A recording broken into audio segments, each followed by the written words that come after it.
Pesta pernikahan di masa peralihan new normal malah membawa petaka, seperti yang terjadi di Semarang setelah pengantin nekat melanggar ketentuan pembatasan kegiatan masyarakat dan mengadakan pesta pernikahan.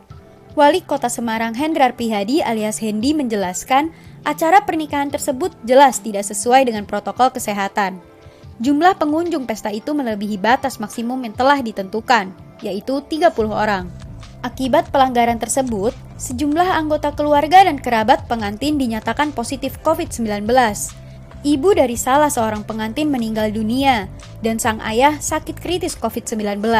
Tidak hanya itu, setelah petugas melakukan tracing, takmir masjid tempat acara juga diketahui tertular. Tercatat pula 5 orang dari tracing undangan positif COVID-19. Kasus positif semakin banyak ketika dilakukan tracing dalam keluarga. Jadi sebenarnya untuk pernikahan ya, pada prinsipnya kan sama dengan kerumunan ya, karena orang bisa jadi berada dalam waktu yang sama, lokasi yang sama, dalam waktu yang lama. Peluang mereka untuk tertular itu menjadi lebih tinggi. Ya, jadi menurut saya seberapa bahaya itu masih bahaya. Kenapa?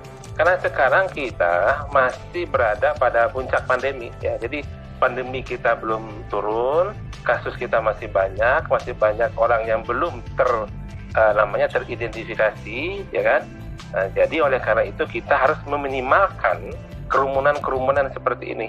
Ruangan merupakan salah satu komponen yang harus diperhatikan dalam kerumunan atau acara-acara seperti ini. Memang kalau di surat edarannya dari aturan yang dari Kementerian Agama memang tidak mengatur tentang dimensinya. Jadi kalau dalam masjid atau ruang pertemuan ya memang diharapkan kita mencari masjid yang besar ya, kemudian mencari masjid yang sirkulasi udaranya baik. Kalau memang tidak perlu AC ya tidak perlu AC. Yang penting jalur udaranya itu lancar ya. Semakin luas semakin baik, menurunkan peluang terjadinya penularan.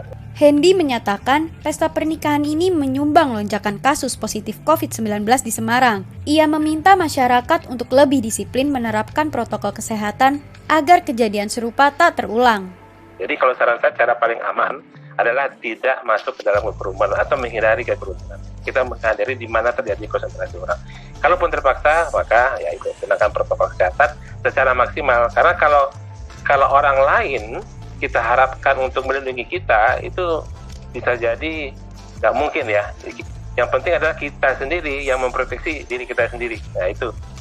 Kemenak melalui Direktorat Jenderal Bimbingan Islam telah mengeluarkan kebijakan baru pelayanan nikah di era new normal.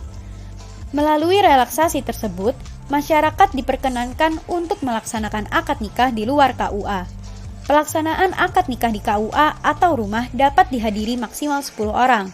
Sementara itu, di masjid dan gedung pertemuan maksimal 30 orang. Kalau dari sisi KUA, Kemenak ya, kita kan sifatnya pelayanan pencatatan nikahnya. Jadi kita fokus di pelaksanaan tugas kita. Kait dengan kekurangan persyaratan semacam dilanggarnya protokol kesehatan yang berlaku dalam masa pandemi, sejak awal sudah kita jelaskan ke mereka. Jika itu tidak terpenuhi, pihak kami berhak menolak. Penolakan itu kita buat secara tertulis. Mereka juga sudah tahu sejak awal kalau itu memang menjadi bagian dari hal yang paling penting. Hal paling penting yang mau kita sampaikan ke masyarakat, apapun niat baik yang mau kita lakukan dalam pernikahan, itu mestilah juga kita pertimbangkan kebaikan untuk diri dan orang lain. Karena prosesi akad nikah itu sendiri sebenarnya adalah sebuah prosesi keagamaan. Maka seyogianya dilakukan dengan hal-hal yang menjunjung tinggi kepentingan bersama.